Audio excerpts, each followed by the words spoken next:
আমি এই রেগুলেটরটি খোলার চেষ্টা করতেছি, অর্থাৎ এই রেগুলেটরটি আমি খুলব।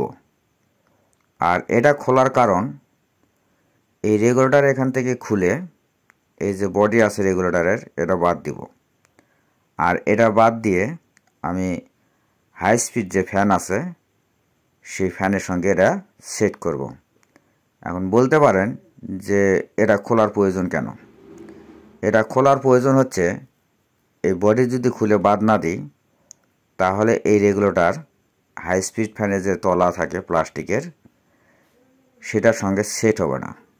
আর এই সেটার সঙ্গে সেট করার জন্যই এখান থেকে এই বডিটা বাদ দিতে হবে, কারণ এই বডির সঙ্গে কিন্তু এই নাট দিয়ে আটকানো আছে এই রেগুলেটর। তাই এখান থেকে এই বডিটা বাদ দিয়ে সুন্দর করে শুধু এই যে মেশিনটা আছে অর্থাৎ সার্কিট, এই সার্কিটটা শুধু আমি নেব। তো সার্কিটটা আমি মোটামুটি খোলা হয়ে গেছে। এখন এখানে 4টি মাথা এক জায়গায় করে, তো এক জায়গায় না, 4টি মাথা হচ্ছে আলাদা আলাদা করে লাগাতে হয়। আলাদা আলাদা করে সেট করে আমি এখানে সুন্দরভাবে টেপ দিয়ে দেব। এখন যে টেপ দিয়ে দেব, এই টেপ দেওয়ার কারণ যে এখানে যে 4টি মাথা আলাদা আলাদা করে একত্রিত করলাম, সেটা যেন আবার 4 মাথা এক জায়গাত না হয়, সেই বিচ্ছিন্ন রাখার জন্যই এখানে টেপ দিয়ে দিলাম।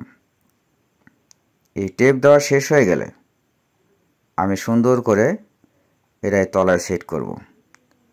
তো আপনারা যদি এইভাবে যদি পরিবর্তন করতে চান তাহলে আপনারা নিজেরাও এইভাবে পরিবর্তন করতে পারবেন, মনে যদি একটু সাহস রাখেন। কারণ ইলেকট্রিক কাজ মনের সাহসের প্রয়োজন বেশি। আমার এখানে টেপ দেওয়া হয়ে গেল। এখন এই যে নাট আছে, এই নাটটা সুন্দর করে এখানে টাইট দিয়ে দেবো।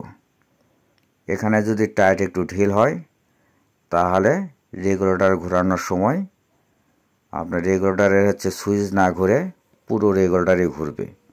আর পুরো রেগুলেটর ঘুরলে ভলিউম কিন্তু হাই বা নো কোনোটাই হবে না, তখন সমস্যা হয়ে যাবে। সুন্দর করে নাট টাইট দিয়ে উপরে ক্যাপ দিয়ে দিলাম। এখন তলাটা সেট করে নিলাম একটা স্ক্রু দিয়ে। এখন ট্রাই করে দেখি কাজটি কত দূর কী হলো। প্রথমে সিরিজ লাইন দিয়ে দেখলাম, এখন ডাইরেক্ট লাইন। কাজ কিন্তু ওকে হয়ে গেছে।